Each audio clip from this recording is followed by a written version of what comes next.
lagi bersama kita tentunya membahas untuk seputar yang sangat menarik sekali. Tentunya untuk anak-anak muda sekalian ya, buat teman-teman di luar sana. Di program kita Bincang Orang-orang Muda. Biasa disingkat dengan Boom. Nah, pada malam hari ini kami tentu menyapa teman-teman kita yang tentu pasti ada kesibukannya masing-masing. Apa kabar nih yang ada di rumah, di kos, dimanapun kalian berada? Tentunya kami harap kalian sehat-sehat semua, Amin. tetap jaga kesehatan dan terus diberkati oleh Tuhan. Haleluya.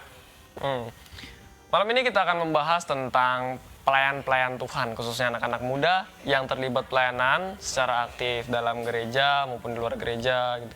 Nah, karena banyak sekali anak-anak muda nih ya yang melayani, yang terlibat dalam pelayanan, tapi mereka tidak menjaga diri mereka, maksudnya tidak menjaga kekudusan hidup mereka, sehingga mereka tidak menjadi berkat bagi orang-orang, bro. Gitu. Berarti kalau bisa dibahasakan ini ya di kampungku nih ya, the true servant of God. True servant of God. True itu benar. Benar. Servant Itu pelayan. God. God itu Tuhan. Nah, jadi pelayan Tuhan yang benar gitu. Pelayan Tuhan yang benar. Di kampung mana, Bapak? Ya, di kampung England sana. England. Wah, ya. Nah, pada malam hari ini juga kita kan bicara tentang pelayan nih. Nah, pelayan, kalau ngomong pelayan pasti banyak.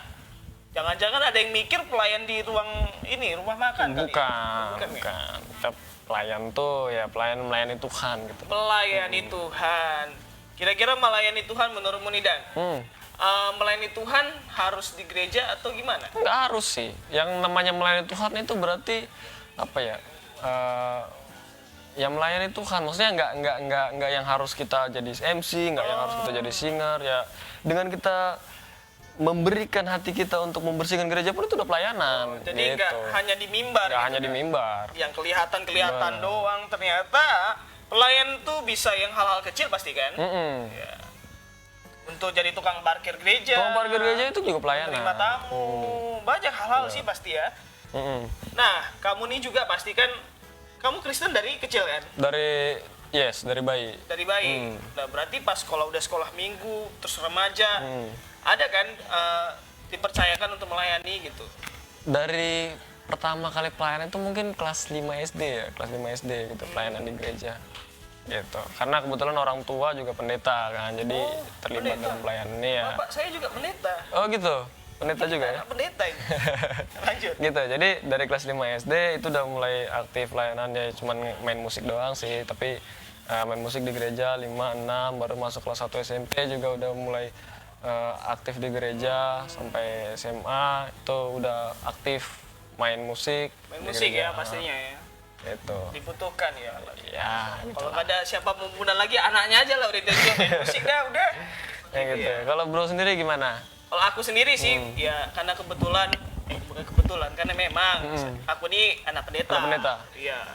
Jadi kalau kami kan pelayannya di kampung-kampung. Kurang namanya tenaga. Di kampung England tuh ya? Ini kampung asli. Kampung asli. Kami pelayanan untuk merintis dulu dari pertama di Kalimantan. Jadi ketika itu kan tidak ada nih tenaga untuk memain musik. Akhirnya Oke, terjun lah ya. terjun. Ke jurang. Enggak dong. Nggak, ke pelayanan. Ke pelayanan. Terjun pelayanan dalam ya awalnya gitar dulu. Gitar, musik ya. musik. Tapi tentunya ada ya banyak sekali hal-hal yang bisa dilakukan dalam gereja. Kami juga sampai bangun gereja. Nah, jadi ketika itu ya saya pikir ya itulah yang bisa aku kasih untuk Tuhan. Benar-benar. Seperti itu. Sebenarnya apa ya? Melayani Tuhan itu dengan talenta yang Tuhan berikan kepada kita, bagaimana kita melayani Tuhan dari talenta yang kita miliki itu, gitu. Oke, lanjut. Seperti yang disinggung yang kemarin tuh. Nah, gimana tuh? Di blessing to be blessed to be blessing. Bless. Gitu, Yes. agak bahasa kampungku agak kurang ya. Udah lama nggak di England ya? Iya. Blessed to be blessing. Jadi ketika itu kan saudari Mira sama saudari Agatha itu kan bahas ketika sudah diberkati Tuhan maka Harus memberkati. harus memberkati benar. dalam pelayanan itu. Nah, jadi apa yang kita bisa buat lah ya kan untuk Tuhan, hal-hal yang kecil yang aku bilang tadi. Ya aku bukan hanya main gitar, sampai bangun gereja pun. Sampai bangun gereja kami. Oh ikut ya, ikut ya. Ikut. Luar biasa. Kalau enggak kami di Badah Padang terus kan, hujanan. Nah, Oke. lanjut nih ke tema kita nih, the true servant of God. Nah gini, bro, banyak orang-orang, maksudnya anak-anak muda yang melayani itu apa ya? Sebenarnya mereka tuh kurang memahami apa sih arti melayani sebenarnya. Nah gitu. Kalau dari saya sendiri ya, melayani itu berarti mengerjakan urusan Tuhan, bukan urusan kita. Nah dalam artian gini, banyak pelayan-pelayan Tuhan yang melayani Tuhan agar bisa dilihat, agar punya banyak teman, gitu kan, biar terkenal, gitu. Padahal fokus utama dalam pelayanan Tuhan itu untuk melayani Tuhan, gitu. Yes. Nah kalau mereka udah berbeda motivasi, berbeda maksud untuk melayani Tuhan, nah itu udah bukan seorang pelayan yang benar tentunya, gitu. Itu konsep melayani, gitu. Juga apa sih ketika melayani kan yang kayak aku singgung tadi, apa yang kita kasih untuk Tuhan, Bener. kita bisa berikan untuk Tuhan. Hal-hal yang sederhana pun itu sudah termasuk melayani Tuhan. Kalau kita mengerjakan memang dengan sepenuh hati ya. Betul. Jadi kembali nih kan, yang tadi aku bilang the true servant of God. Di pelayanan yang benar nih. Berarti Ada yang tidak benar pasti. Aku mau kasih tahu nih, ada beberapa jenis atau beberapa contoh orang-orang atau anak muda Kristen yang tidak benar dalam melayani Tuhan. Gimana tuh yang pertama? Yang pertama nih, ada ketika merasa diri benar, Nah, merasa diri sering Benar. dipakai. merasa jago ya? Iya. Merasa jago. Jadi ketika itu orang misalnya ke dirimu, contohnya kamu main bass dipercayain, kamu mainnya di Natal Muda, Benar. Natal Umum, Natal Sekolah Minggu. Yes. bahkan sampai Natal Lansia. Wah, lansia kayaknya nggak perlu full band kayaknya. Nggak perlu ya? Nggak perlu full band. Jadi ketika itu, enggak juga ya. Ketika itu kamu dipercayakan, pasti lebih sering menganggap, kalau nggak ada aku, tidak ada Benar. bisa berjalan pelayanan. Oh itu sering tuh teman-teman kayak gitu tuh. Iya, jadi sifat egonya, sifat sombongnya itu menangkit gitu. Jadi ketika contohnya lagi ada di kampungku juga, ini kampungku terus nih. Jadi ada temanku nih, dia ini bisa main drum. Jadi udah dipakai karena main drum itu sangat jarang sekali. Jarang memang main drum. Jadi sering melayani. Jadi dia akhirnya kayak apa namanya ya, buat syarat. Iya. Kalau aku mau main harus gini gitu. Ya, kalau aku mau main, ini masalahnya drumnya harus beli baru. What? Gak mikir kayak gitu kan. Jadi apa ya? Gak masuk akal. Oh jadi memberatkan gereja justru ya? Iya. Jadi terus yang kedua nih. Yang kedua masih menyimpan sakit hati. Oh sakit hati dendam gitu ya? Iya. Jadi ketika itu kan mungkin kamu punya saudara. Punya dong saudara. Misalnya saudara, kamu bertengkar di rumah. Habis itu kamu terpaksa hari Minggu itu karena Pelayanan. sudah jatuh di pelayanan, Yes. melayani saja. Tapi pasti hasilnya tidak sejahtera. Oh nggak damai gitu ya? Nggak damai. Dan paling contoh yang paling sering ini ketika ada sakit hati terhadap sesama pelayan. Sesama tim gitu ya? Iya. Sama tim, oh itu kamu susah. punya tim, terus misalnya kamu main bass, terus teman kamu main drum, kamu berantem sama dia. Contohnya, Oh cuek-cuekan gitu jadinya. contohnya tau nggak kenapa? Kenapa? Rebutan pacar. Gitu. Rebutan pacar. Oh, nikung gua ternyata. Bawa-bawa sampai ke pelayan. Ini pengalaman atau gimana? Enggak, contohnya contoh, kan kayak contoh. gitu. Ya kalau terjadi kan itu urusan teman-teman yang lain. Benar. Nah, ketika itu pasti apa ya? Pengen bilang, kamu ketukannya begini, tapi masih cuek-cuekan. Jadi hasilnya Jadi berantakan ya? iya ya kan. Benar. Kamu main bass kayak gini-gini, kok ketukannya lain? Mau bilang tapi cuek. Lagi marahan ya, lagi marahan. Marah-marahan, Iya, iya. cuek-cuekan. Nah kalau saya sendiri sih pernah punya pengalaman gitu satu pelayan. Jadi dia pelayanan, dia pelayanan. Waktu itu dia main musiknya bagus. Cuman setelah dia pelayanan, nah dia kembali lagi ke kehidupan yang lama, gitu. Itu yang ciri ketiga tuh berarti. Nah, jadi apa ya? Pelayanan itu bagi dia itu cuma sekedar rutinitas gitu. Karena setelah pelayanan, ya dia kembali lagi, maksudnya dengan dunianya dia, terikat dengan dunia, apa segala macam, terjun lagi ke dunia-dunia yang ya bisa dibilang merusak masa mudanya lah gitu. Nah, Kan banyak tuh yang anak-anak muda yang oke pelayanan, tapi setelah pelayanan dia gitu lagi, maksudnya nggak jadi berkat buat orang lain gitu. Mending sih. Masih mending ya. Kalau aku dengar cerita teman-teman pemuda yang lain, pastinya udah bertobat. Dia perokok. Dia ya main musik lah, main musik gitar. Tapi pas ibadah khotbah, keluar sebentar tuh cuy. Nggak kemana? Ya, belakang gereja biasanya ya. Di belakang gereja ke WC kan gitu. Kita ngapain? Sebat-sebat gitu ya. Sebat. Bukan ke WC untuk buang air kecil, tapi ngudut. Habis udah dibilang, jadi kesimpulan khotbah hari ini, oh dia udah siap-siap matiin. Balik lagi gitu ya. Berarti selesai pelayanan sebelum firman Tuhan udah kayak paru-paru kangen asap gitu ya. Iya. Atau kita, bro dari mana? Aku dari situ. Bau gitu kan. mulut ya.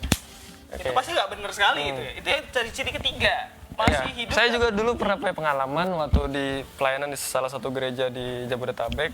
Jadi dulu waktu itu malam tahun baru kan, malam tahun baru, jadi wajar dong kita dulu waktu masih belum kenal Tuhan gitu. Jadi malam tahun baru itu biasanya kan ngabisin waktu buat senang-senang gitu, nongkrong sama teman gitu kan, minum apa segala macam. Jadi minum sampai pagi gitu tuh, sampai jam 6. Nah, sementara jam 7-nya udah pelayanan gitu. Nah, jadi mepet ya itu. iya, jadi pulang nongkrong masih teler gitu, main-main musik segala macam. Akhirnya apa? Sambil mabuk, sambil teler gitu. Jadi apa ya, pertama pelayanan jadi nggak fokus gitu kan, musiknya juga jadi berantakan, terus pas firman Tuhan juga udah tidur gitu kan, jadi kan berantakan gitu. Itu nggak benar banget itu bro. Tapi dulu sekarang mah ya. Iyalah. Jadi belum kudus saat melayani Tuhan. Itu yang paling parah kalau kalian masih misalnya hidup dalam kebiasaan yang lama, kehidupan yang lama. Nah yang ketiga ciri-cirinya nih, yang keempat. Terakhir tuh dia sudah melayani Tuhan, udah rajin, tapi masih saja hidup dalam dosa lama. Jadi misalnya, ya istilahnya kita nih kan ada full timer.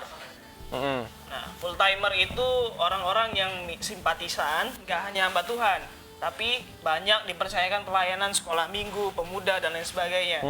Tapi kalau aku lihat banyak jenis-jenis tipe pemuda setelah pelayanan dia kembali kehidupannya, misalnya. Contohnya gimana tuh? Ya, contohnya dia diketahui oleh semua orang dia baik, dia sering pelayanan. Tapi kalau udah sampai di rumah di kamar, kembali lagi dosa-dosa berzinahan, tau lah ya kan, kalau cowok. Anak muda ya. Jadi di kamar itulah ruang dosa dia. Sementara orang hanya tahu dia ini rajin pelayanan, padahal seperti itu. Benar. Ini kadang tidak benar. Nah, itu ciri-ciri pelayanan Tuhan yang tidak benar ya. Nah, gimana sih bro? Maksudnya kita bahasnya tentang pelayan-pelayan Tuhan yang hidupnya benar tuh gimana contohnya gitu. Tadi masa kita belajar yang nggak benar aja? Benar. Yang pastinya harus ada kita tahu contoh yang benar yang bisa kita ikuti, kita hidupi. Yang pertama pasti setiap misalnya ada konflik dalam pelayanan, percekcokan gitu ya. Percekcokan, ada sakit hati, ada salah paham, semuanya harus dihadapi dengan secara dewasa. Selesaiin masalah dulu sih pentingnya. Yoi bro, kalau sebelum pelayanan kamu masih simpan sakit hati, dendam, masih ada salah paham, itu kayak kalau pelayanan tuh nggak nggak sejahtera. Gitu. Benar. Harus lain dong. Karena apa ya, nggak mungkin kita melayani tidak dengan sukacita gitu kan. Betul. Karena kan kita fokus kita untuk melayani Tuhan gitu. Masa masih cuek-cuekan kan gitu. Jadi nggak bagus banget lah gitu. Yang pertama, kalau ada konflik harus sama-sama dewasa. Harus saling meminta maaf, bukan nunggu untuk orang lain yang minta maaf. Minta maaf duluan ya. Yang kedua nih, ada kemampuan untuk mengolah kebijaksanaan rasa kecewa. Jadi dalam pelayanan kan kadang kita taruh ada ekspektasi. Ekspektasi pelayanan seperti ini, seperti itu. Tetapi pasti ada sesuatu yang di luar ekspektasi, harapan kita gini tapi kenyataannya gini nih. Nah, itu juga kita harus menguasai diri sendiri atau biasa disebut self control. Oh ya, saya pernah di momen itu tuh. Waktu itu kan udah biasa main sama tim yang satu nih. Nah tiba-tiba gabung sama tim di salah satu gereja yang lain. Nah itu kan biasanya tuh beda tuh chemistry belum dapat lah gitu kan. Chemistry belum dapat. Nah jadi kadang-kadang dulu tuh waktu itu pernah ngerasa kayak apaan sih ini kuncinya salah-salah apa segala macam. Kok pelayannya kayak gini, musiknya kok kayak gini gitu. Kayaknya nggak di gereja ini ya. Di mana tuh? Di gereja sih. Oh, di kebetulan gereja, bukan di sekitar sini. Enggak. Di gereja dulu. Di gereja ya. Gitu. Jadi memang betul-betul harus punya self control ya. Betul. Iya. Jadi ya gitu. Kalau namanya hilang self control, penguasaan diri ya udah semuanya egois dong. Semuanya pengen gini, semuanya pengen gitu. Kembali lagi ke merasa diri benar ya tadi ya. Yes, kacau itu itu. tidak benar. Dan yang ketiga, pasti ada belajar untuk menerima saling menghargai terhadap sesama. Karena kita pelayan itu tidak sendiri. Benar. Namanya tim itu ya. Tim Ada Alpha. tim, ada kerjasama, ada namanya butuh koordinasi seperti itu. Kalau misalnya kamu dipercayakan untuk dekor gereja, nggak mungkin lu sendiri ya yang dekor. Capek dong ya naik tangga sendiri, tempelin, turun lagi, naik lagi tempelin. Ini lagi. Aduh. Aduh. Mungkin dekor buat Natal setahun kemungkinan baru selesainya ya. Tahun depan. Benar. Kelewatan jadinya. Kejauhan ya, kejauhan. Ya itulah, harus belajar menerima gitu. Jadi namanya pelayanan itu memang harus tim ya. Memang harus belajar bekerja sama tim ya. Ingat, ketika kamu berada di pelayanan, lihat sekelilingmu bahwa banyak orang, banyak teman, banyak sahabat yang membantu kamu kan Benar. gitu. Ya kalau kita nggak punya self control yang baik, ya tentu kita akan merasa diri lebih benar daripada orang lain gitu kan. Kalau kamu nggak belajar, misalnya nggak belajar menghargaiku kan gitu, kamu hanya berdiri sendiri kau yang ngatur semua ini kan gitu. Wah ribet pak kayaknya. Ribet ya. Nggak jadi bincang orang-orang muda. Bincang insecure namanya. Nah yang keempat, Insecure. jadi kalau namanya manusia pasti ada batasan. Ya kan, aku punya batasan, aku nggak bisa misalnya sama sepertimu yang ganteng gitu. Aduh. Atau enggak ya? Atau misalnya apa namanya, kok kan misalnya jago, misalnya main bass, aku main keyboard. Jadi ada batasan, harus saling menghargai. Setiap orang punya kemampuan beda-beda gitu ya mungkin bahasanya. Jadi tahu dong batasan-batasan. Benar. Ya memang kadang-kadang ada tuh pelayan Tuhan yang kayak nge-handle semuanya gitu ya kan. Nah itu kan ada tuh kadang-kadang. Jadi apa ya, seolah-olah merasa dirinya tuh lebih dari orang lain. Iya, gitu. iya. Ditinggikan kan gitu. Nggak tahu batasan dia tuh segimana gitu. Dia Mungkin bisa ya, ini, dia bisa itu. Gitu. Kembali lagi karena sering dia dipercayakan gitu sama Bisa jadi. pemerintah. Tapi pelayan Tuhan yang benar itu tahu batasan ya. Iya, tahu batasannya. Itu ada porsi bagian masing-masing loh gitu. Benar-benar. Kamu mungkin sebagai pemimpin, leader gitu. Misalnya kau ketua pemuda, kamu pemuda, tapi bukan berarti kau harus untuk semua kau handle kan kayak gitu kan. Ada teman-teman anggota-anggotamu yang bisa kamu percayakan. Kamu punya kuasa tapi kamu juga punya batas. Benar.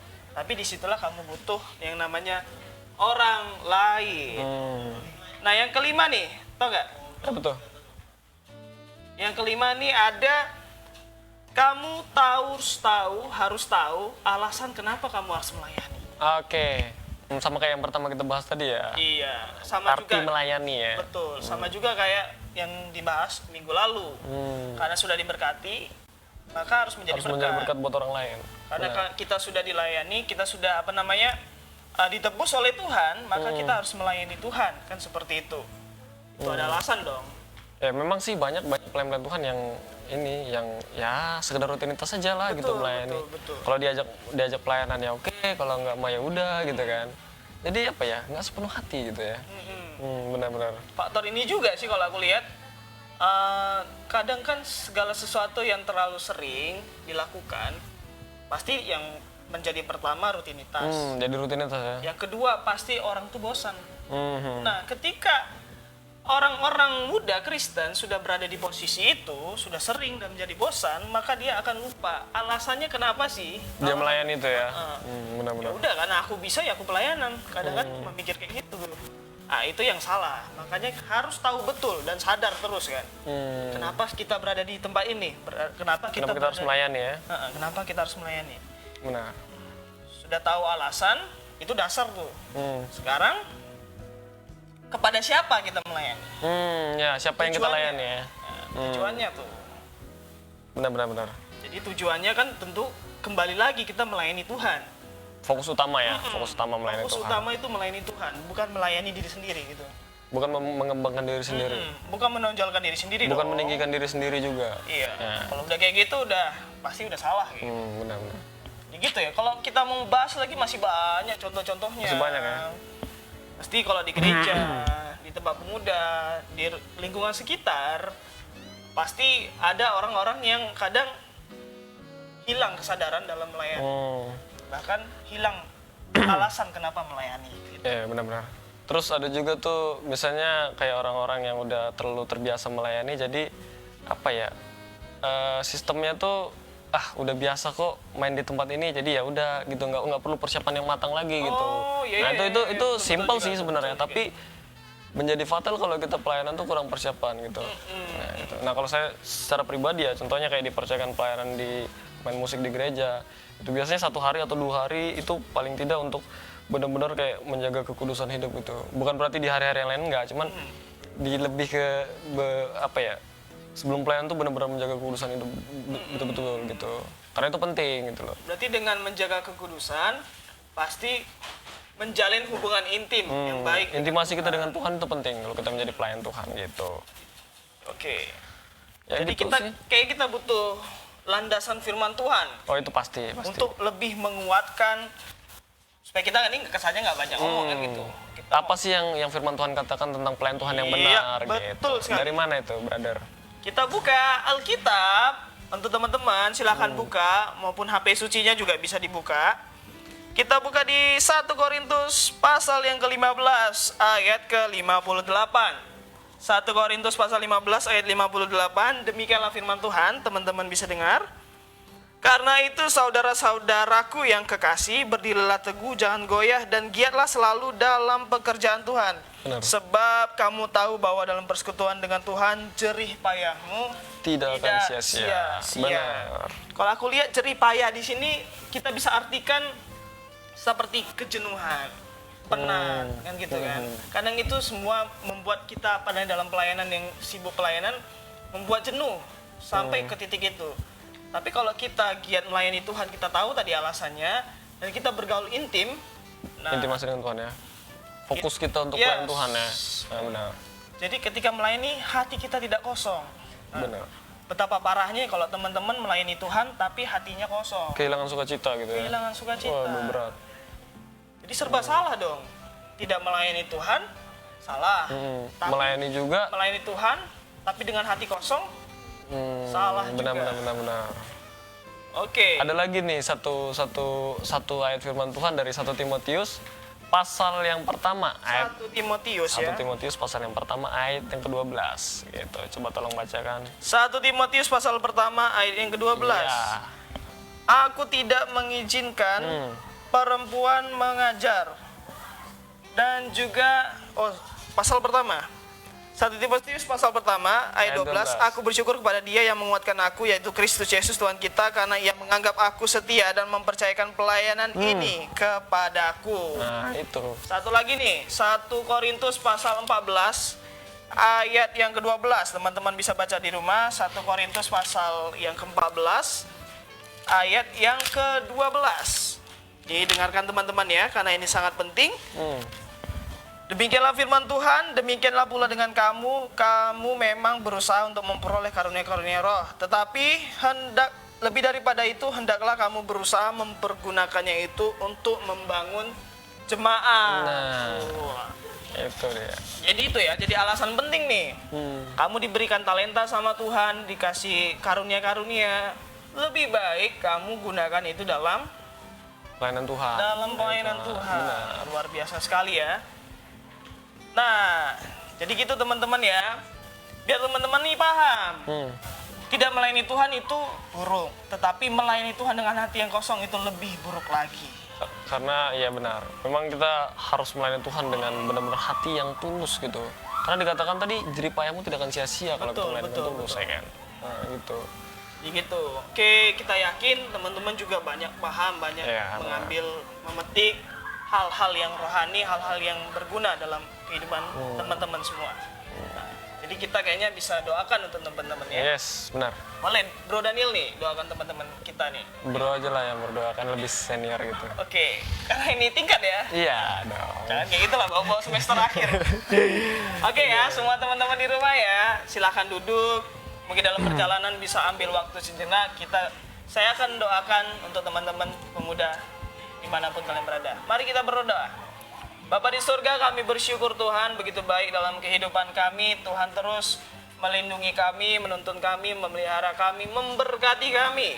Dan pada kesempatan malam hari ini kami belajar banyak Tuhan tentang pelayanan Tuhan, tentang arti pelayan yang benar. Kami percaya Tuhan bahwa Engkau yang sanggup memberikan kami kelayakan dalam melayani Tuhan. Karena kami sadar Tuhan ketika kami melayani dengan cara sendiri, dengan keegoisan sendiri, dengan tenaga sendiri, kami justru menjauh daripada Tuhan, justru menonjolkan diri kami Tuhan. Ampunilah segala dosa kami, ambillah dosa kami yang terus membuat Engkau sakit hati, dan sadarkanlah kami melalui perenungan firman ini, melalui bincang-bincang kami pada malam hari ini, agar kami lebih sadar lagi, kami harus membangun keintiman dengan Tuhan, harus hidup kudus dalam melayani Tuhan. Terima kasih Tuhan, di dalam nama Yesus kami berdoa. Amin. Amin. Wah, Oke, udah nggak terasa ya kita ngobrol-ngobrol sekali ya. ya. Hampir 30 menit Benar. kebersamaan kita, guys. Ya kayaknya udah waktunya untuk kita closing ya, kita Iya, tutup ya. kita Karena pamit, undur diri. yes. Jadi buat teman-teman yang di luar sana khususnya pelayan Tuhan, tetap semangat melayani Tuhan, Betul. tetap menjaga kudusan hidup, dan buat teman-teman yang lagi sibuk dalam pekerjaan, sibuk dalam menyusun skripsi juga, teman-teman yang lagi sekolah juga semuanya jaga kesehatan. Yang lagi kuliah online juga semangat terus. Benar. Ya udah deh, kita akhiri ngobrol-ngobrol kita malam hari ini. Sampai ketemu minggu depan ya. Di hari yang sama, hari Minggu di jam Setengah 9 malam. Tentunya di Bincang. YPPIB. Yes. YPPIB channel, karena kita juga sudah pindah ke Facebook. Yes, kita udah siaran di Facebook sekarang ya. Facebook, tapi tentunya akan kami upload ulang supaya teman-teman yang subscribe di channel YouTube tidak ketinggalan untuk konten-konten video yang sangat berfaedah. Benar. Oke, kembali kami ini di Bincang Orang-orang Muda. Biasa disingkat dengan Boom. Sampai jumpa Sampai ketemu. kembali. Tuhan Yesus memberkati. Shalom. Shalom.